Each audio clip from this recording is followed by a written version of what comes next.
বাংলাদেশের দুর্নীতি, চাঁদামুক্ত এবং সুশাসন প্রতিষ্ঠার জন্য আগামী নির্বাচনে কোন দলকে ক্ষমতায় দেখতে চান? আগামী নির্বাচনে নতুন কোন দলকে আমরা দেখতে চাই। কারণ হলো আওয়ামী লীগ বিএনপি দেখলাম স্বাধীনতার পরে দীর্ঘ 50-55 বছর দেখলাম দুর্নীতি ছাড়া আর কিছুই পাইনি তাদের কাছ থেকে।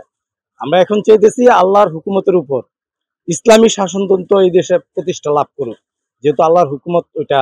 এবং আশা করি ইসলামী শাসনতন্ত্র কায়েম হইলে এদেশের শান্তি শৃঙ্খলা এবং দুর্নীতি মুক্ত দেশ আমরা পাবো বলে আশা করতেছি এই পর্যায়ে।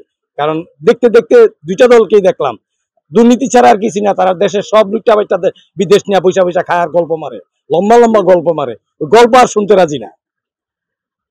এই দেশটা ধ্বংস করে দিল রাজনৈতিক বিভিন্ন দলে। আর রাজনৈতিক দল ছাড়া দেশ চলে না, যার জন্য আবার আমরা চাইতেছি একটা ইসলামী শাসনতন্ত্র এই দেশে কায়েম হোক। ইসলামিক দল চাচ্ছেন, ইসলামিক দল চাচ্ছি। ইসলামিক দল অনেক রয়েছে, জামাত ইসলামী আছে, ইসলামী আন্দোলন আছে, খেলাফত মজলিস আছে, আরো অনেক দল রয়েছে। তো সেক্ষেত্রে কাদেরকে মনে হয় কারা আসলে দেশ ভালো চালাতে পারবে? সেক্ষেত্রে তারা তো সবাই ইসলামের নির্দেশনার উপরে দিচ্ছে, ব্রিফিং করছে। জামাত ইসলাম যেহেতু আগেরই একটা সংগঠন, মজবুত সংগঠন, আমার মনে হয় ওরা আগে আসলেই ভালো হয়। জামাত ইসলাম আসলে ভালো মনে ভালো হচ্ছে। হয়। কি কারণে জামাত ইসলামী ভালো হবে? ওই যে ইসলামী শাসনতন্ত্র কায়েম হবে এই দেশে। ইসলামিক শাসনতন্ত্র জামাত ইসলাম, আমরা মুসলমান, এই দেশের 95% মুসলমান। সো আমরা ইসলামী একটা শাসনতন্ত্র দেখতে চাই।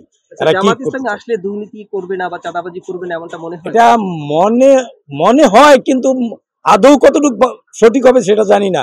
কারণ এক সময় বিএনপিরে দেখছি, আওয়ামী লীগকে দেখছি, ভালো মনে করে ভোট দিচ্ছি, কিন্তু এরা আমাদের ভালো চায় না, এরা নিজেদের আখের গুছাইছে। এখন আমরা আরেকটা দলকে দেখতে চাই এরা কি করে, কারণ এরা তো দুর্নীতিগ্রস্ত হয়ে গেছে গা, আরো ভবিষ্যতে আরো দুর্নীতি করবে। ওই দুর্নীতি আর চাই না, দুর্নীতি থেকে বেরোতে চাই। বাংলাদেশের দুর্নীতি, চাঁদামুক্ত এবং সুশাসন প্রতিষ্ঠার জন্য আগামী নির্বাচনে কোন দলকে ক্ষমতায় দেখতে চান? এটা তো কঠিন প্রশ্ন ভাবছেন, এই প্রশ্নের তো জবাব দেওয়া কঠিন। এখন কোন দল, এখন তো দল তো একটাই আমরা দেখতেছি, সেটা হলো বিএনপি। এখন নতুন দল হলো, এদের কর্মকাণ্ড কি হবে এটা তো আমরা না দেখলে এখন কিছু বলতে পারবো না।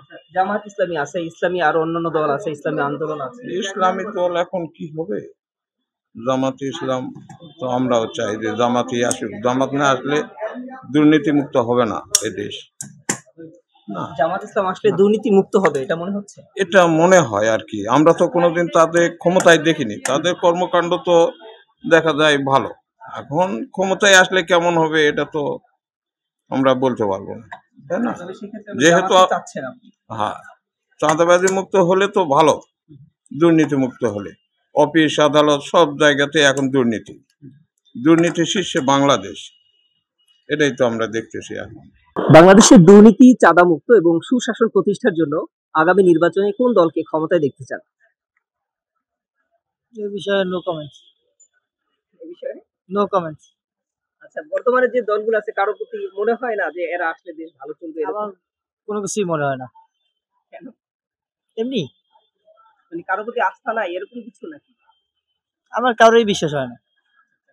এটা কেন মনে হচ্ছে যে কারো প্রতি বিশ্বাস হয় না? বিগত দিনগুলোয় যারা ক্ষমতায় ছিল সেই বিষয়গুলোর কারণে নাকি? না, দেশ চালানোর জন্য এরা কাউ যোগ্য না। আচ্ছা, তো বর্তমানে যারা রয়েছে, যারা আসতে পারে, যেমন বিএনপি, জামাত, ছাত্রদের নতুন দল, প্রথমে তো বললাম যে কেউ যোগ্য না। কেউই যোগ্য না। আমাদের তো একদল আসবেই। আসবে, এটা নিয়ম, যেটা নিয়ম এটা একজন আসবেই। তারপর হচ্ছে আমার কাছে মনে হয় কেউ যোগ্য না।